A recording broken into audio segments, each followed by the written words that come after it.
एक सुंदर यज्ञ का आयोजन किया गया। पांडवों ने सुंदर यज्ञ किया और उस यज्ञ के अंदर जो यदकुल है उसको बुलाया गया और जब यदकुल को वहां पर आह्वान किया, राधा रानी और माता यशोदा इत्यादि सब आई। माता यशोदा से वहां पर भगवान कृष्ण की मुलाकात, महाकुंभ के अंदर माता यशोदा से भगवान कृष्ण का मुलाकात हुआ। अब प्रेम या और एक प्रेम को देखने का समय है, फिर हम लोग आगे बढ़ेंगे। राधा रानी यहां मिलने आती हैं, माता यशोदा से मुलाकात हुई, द्रौपदी से भगवान कृष्ण की पत्नियों की मुलाकात हुई, चर्चा हुई।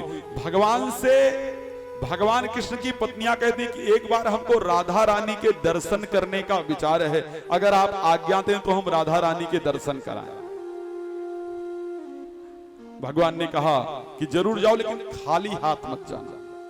तो हाथ में एक स्वर्ण के लोटे में दूध लेकर के राधा रानी से मिलने के लिए उनके शिविर में भगवान कृष्ण की पत्नियां रुक्मणी इत्यादि जाती हैं। रुक्मणी, सत्यभामा, लक्ष्मणा, मित्रवृंदा, भद्रा, सब लोग, सुभद्रा, सब लोग जाती हैं। पहले द्वार पर जब पहुंची तो राधा रानी की दासियां खड़ी, उनको देख करके हम आपको प्रणाम, राधा रानी हम आपको प्रणाम करते हैं। दासियों ने कहा हम राधा रानी नहीं, हम तो उनके दासियों की दासियां हैं। अब भगवान कृष्ण की पत्नियों को लगा कि अगर दासियों की दासियां इतनी सुंदर है तो राधा रानी कितनी सुंदर हो। आगे पहुंची, हम आपको प्रणाम करती, नहीं हम तो उनकी दासी।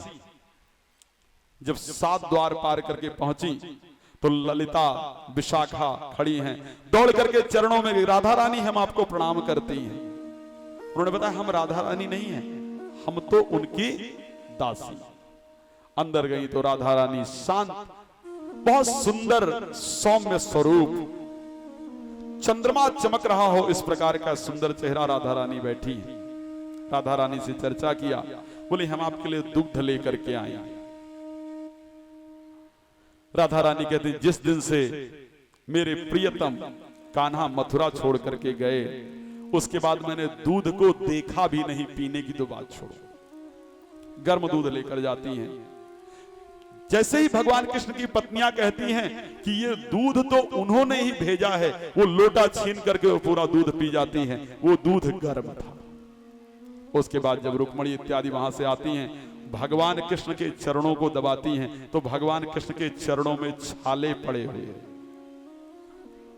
जब भगवान कृष्ण के, रुक्मणी जी ने पूछा कि प्रभु आपके पैर में छाले, आखिर कारण क्या है? तो भगवान ने कहा कि जिस गर्म दुग्ध को आप लोगों ने राधा जी को पिलाया था, मेरा निवास राधा के हृदय में है, मेरे चरण का निवास राधा के हृदय में है, वही छाले मेरे पैर में पड़ गए। ये है